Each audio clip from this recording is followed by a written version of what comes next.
सरकार right to health देने वाला राजस्थान को पहला और मॉडल स्टेट बनाने की कोशिश में एक इस प्रकार का बिल लेकर आई है, जिस बिल को देखने के बाद मैं केवल विपक्ष का नहीं, मैं जिम्मेदारी से कह सकता हूं कि सत्ता पक्ष का भी एक एक व्यक्ति इस बात से सहमत होगा कि जिसके न सिर है न पांव है। क्योंकि उस बिल में मैं इस बिल के जो प्रावधान रखे हैं सभापति महोदय, उन प्रावधानों पे जाएं तो जिस प्रकार उपनेता प्रतिपक्ष महोदय ने बताया, सरकार की आंखें खोलने की कोशिश की। मंत्री महोदय, ये बात सच है कि राइट टू हेल्थ बहुत लंबे समय से एक विषय राजस्थान में चल रहा था और मुख्यमंत्री जी का सपना था। उस सपने को पूरा करने का मतलब उसके पहले नीचे बुनियादी ढांचा क्या है, ये देखने की जिम्मेदारी न केवल कार्यपालिका की है बल्कि हम जनप्रतिनिधियों की भी है। उस जिम्मेदारी से हम मुकर नहीं सकते।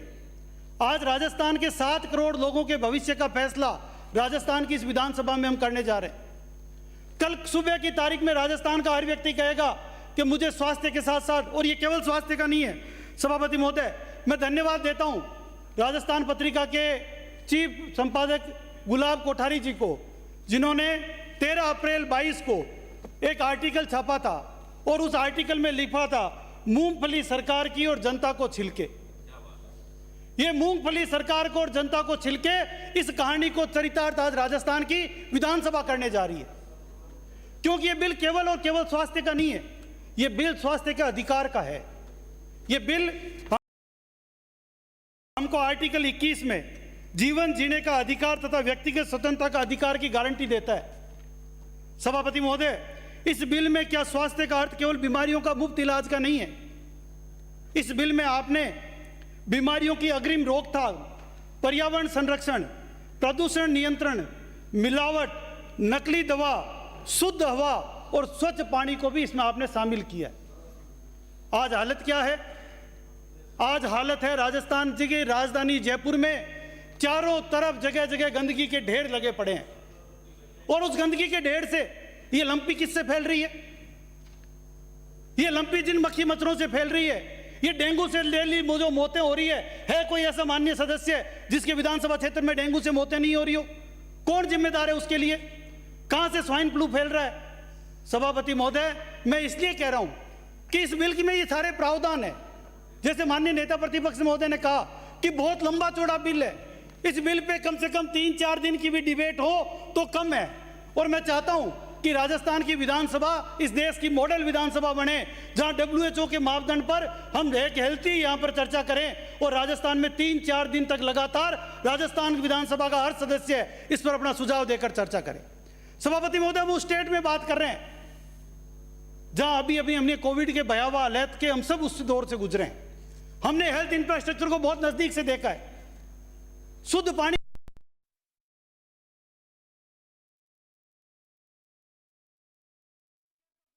सरकार के पास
कि इस समय 631 करोड़ रुपए तो केवल तनख्वाह ब्याज और पेंशन पर है, केवल तनख्वाह ब्याज और पेंशन पर है। आपका 3136 करोड़ रुपए मात्र, मैं 2022 का कह रहा हूं, जो आपने लिखा उसमें तो केवल 2108 करोड़ रुपए, 3136 करोड़ रुपए मात्र आपके पास बजट है, जिसमें वो कैपिटल बजट हम जिससे कहते हैं, जिससे राजस्थान के स्वास्थ्य सेवाओं का इंफ्रास्ट्रक्चर आप मजबूत करेंगे। सभापति महोदय, इस सेहत के अधिकार जब लागू होगा, जब राजस्थान के हर वार्ड में, शहर के हर वार्ड में, जो आपने यहां सदन में घोषणा की, माननीय मुख्यमंत्री जी के मुंह से घोषणा करवाई, अब तो मुख्यमंत्री जी राष्ट्रीय अध्यक्ष बनने जा रहे हैं, कम से कम उनकी घोषणा के सम्मान में राजस्थान के हर वार्ड में और राजस्थान की हर पंचायत में उस जनता क्लिनिक को आज तक आप खोल देते तो ये राष्ट्रीय हेल्थ टू राइट का अधिकार लाने का आपको अधिकार बनता था। और खोले कितने आपने? जयपुर जैसी राजधानी में अभी तक मात्र आपके केवल 12 जनता क्लिनिक खुले, केवल 12, और 4 साल पूरे होने आ गए।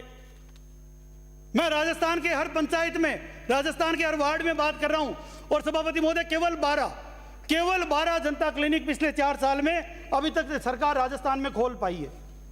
हम हेल्थ टू राइट कैसे राइट टू हेल्थ देंगे मंत्री महोदय? मंत्री महोदय, शुद्ध खाना और पानी सफाई की गारंटी भी लाभ आपका दे रहा है। इस बिल में आपने ये देखा कि जिस राज्य में हॉस्पिटल में एडमिट मरीजों की, हॉस्पिटल में, मंत्री महोदय आपको ही कह रहा हूं, माननीय मंत्री महोदय, माननीय मंत्री महोदय, मैं आपसे ही कह रहा हूं, जिस राज्य में भर्ती मरीजों को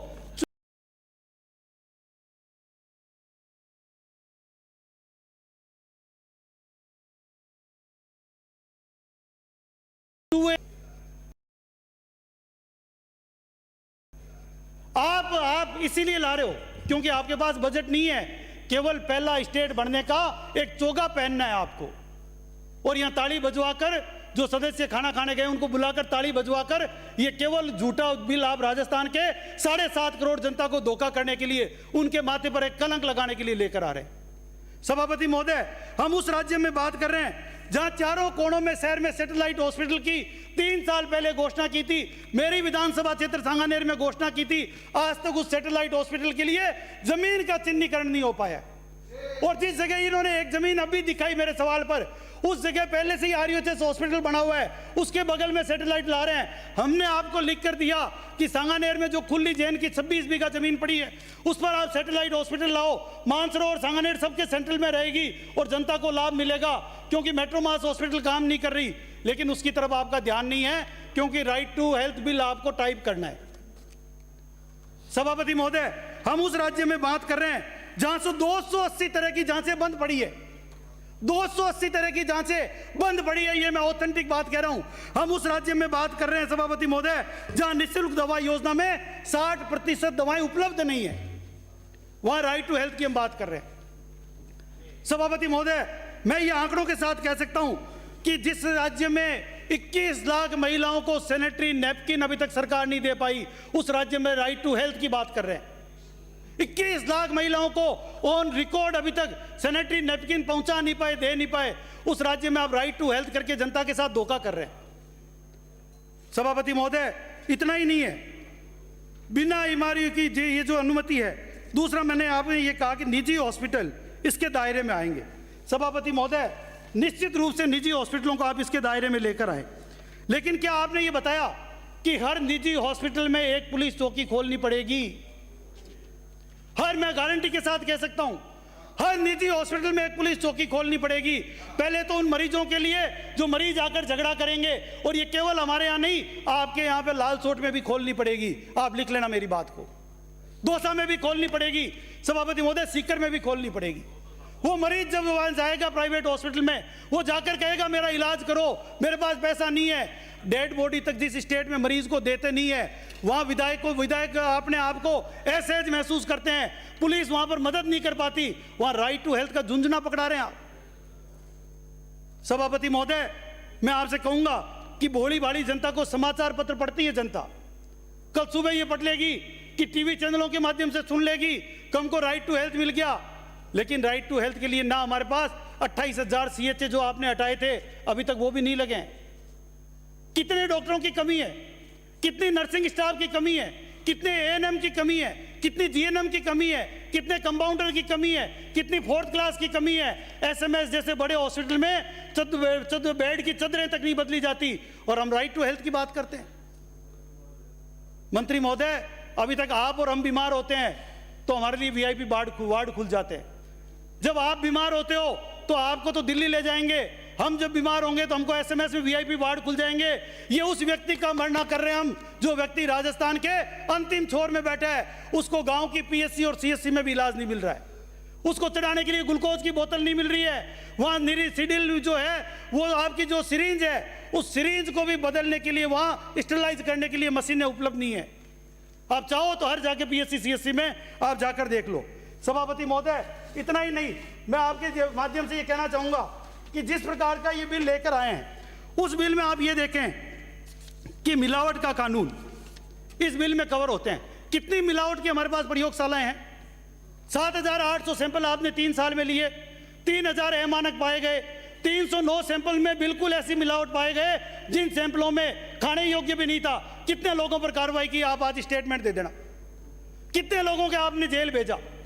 दवाओं की जांच करने के लिए लेबोरेटरी नहीं है हमारे पास। इसी सदन में हमने चर्चा की है जब मेडिकल बिल पर चर्चा हुई कि दवाओं की जांच की रिपोर्ट तब आ जाती है जब बड़ा एक मेडिकल माफिया आपके संरक्षण में, मैं आप पर आरोप नहीं कर रहा, डिपार्टमेंट के संरक्षण में पड़ रहा है, कि जब दोहरी दवाएं बिक जाती है, बाजार से चली जाती है, जब उनकी रिपोर्ट आती है कि दवाएं अमानक थी। कितने साल बाद रिपोर्ट आ रही है, आप जांच करवा ले, ये आप ही का विभाग है, आप जांच करवा ले। जहां दवाओं की टेस्टिंग नहीं होती, जहां मिलावट की टेस्टिंग नहीं होती, जहां आम आदमी आटा दूध चावल चीनी तक शुद्ध नहीं खा पा रहा, जहां सब्जी शुद्ध नहीं मिल रही, जहां तेल शुद्ध नहीं मिल रहा, वहां हम राइट टू हेल्थ का झुंझुना पकड़ा रहे हैं। आप निश्चित रूप से हम स्वागत करेंगे, हमारा पूरा दल स्वागत करेगा, हमारा पूरा दल आपको कंधों पर लेकर जाएगा यदि इस बिल की ग्रेविटी आप समझकर इसको धरातल पर उतारने का काम करें। आप धरातल पर नहीं उतार रहे हैं, आप केवल झुंझुना पकड़ा रहे हैं। सभापति महोदय, इसलिए मैं कह रहा हूं कि यह सरकार, सभापति महोदय ने कहा ज्यादा टाइम मत लेना, मैं बिल्कुल अपनी बात को कंफाइंड कर रहा हूं, लेकिन मैं आपसे मंत्री महोदय निवेदन कर रहा हूं और हाथ जोड़कर कर रहा हूं कि यह सरकार आप डॉक्टरों की व्यवस्था करें, आप PSC CSC की व्यवस्था करें, आप इंफ्रास्ट्रक्चर की व्यवस्था करें, आप बेड और वेंटिलेटर की व्यवस्था करें, आप दवाओं की व्यवस्था करें, आप ईमानदारी से चिरंजीवी को लागू करवा दो। आप चले जाओ जयपुर में, मैं आपको साथ लेकर जाता हूं, कई हॉस्पिटलों ने तो पड़ोस में दूसरा हॉस्पिटल किराए पे ले रखा है।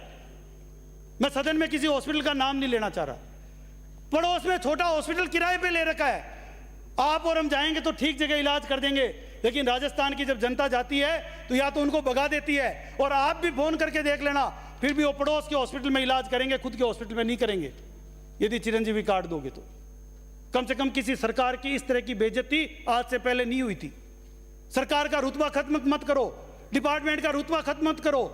ये कार्यपालिका आपको झुंझुना देकर यहां से जब आप और हम बैठे हैं, कभी आप उधर बैठोगे, कभी हम उधर बैठेंगे, लेकिन कार्यपालिका के इतने पंगु मत वो कि जो बिल जिस रूप में छाप कर ले आए उस बिल को उसी रूप में हम यहां पर पढ़ दें। जवाब आपको और हमको भी देना पड़ेगा। सभापति महोदय, इसलिए मैं निवेदन करता हूं कि प्रदूषण मुक्त शहरों की व्यवस्था करो, प्रदूषण मुक्त गांवों की व्यवस्था करो, कचरा मुक्त गलियों की व्यवस्था करो। झाड़ू लगाने की व्यवस्था अभी तक नहीं है, पीने के पानी की व्यवस्था नहीं है, सीवरेज नहीं है। इसलिए मंत्री महोदय, आम आदमी इलाज करवाने कहां जाएगा? क्या आप नाथी के बारे में भेजोगे? नाथी के बारे में